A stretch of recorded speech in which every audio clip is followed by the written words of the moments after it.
Are you studying? Well, you should be. Today we will be talking about ancient Greek philosophers, specifically Aristotle. Now there are many Greek philosophers, so many we could not talk about all of them in this video.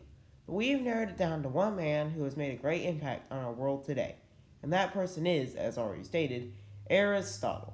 Aristotle was born around 384 BC in Stagira, Greece, which was at that time part of the Macedonian Empire.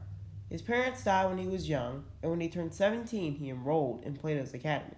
He spent 20 years there, first as a student and then a teacher. After leaving the academy, he traveled along the coast of Asia Minor at Assos and Lesbos for 5 years, and in that time he met a woman named Pythias whom he married and had a daughter named, can you guess it? Can you guess it? Pythias. Wow. I feel like he was like, what should we name?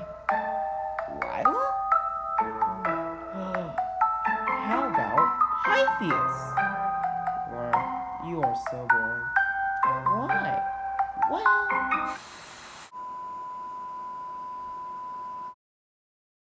Anyway, in 342 BC, he was summoned by King Philip II of Macedonia, who for some reason looks like an outlaw, to teach his son Alexander.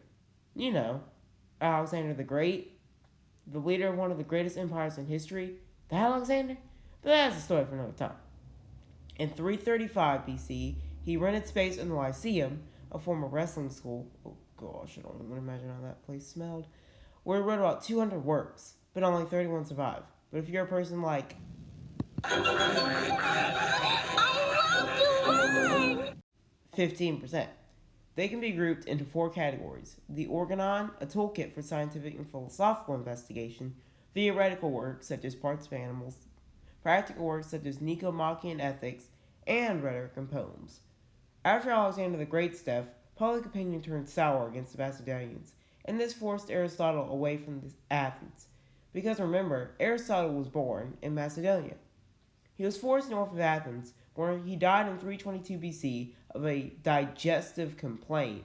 Unlike today, his works were largely forgotten.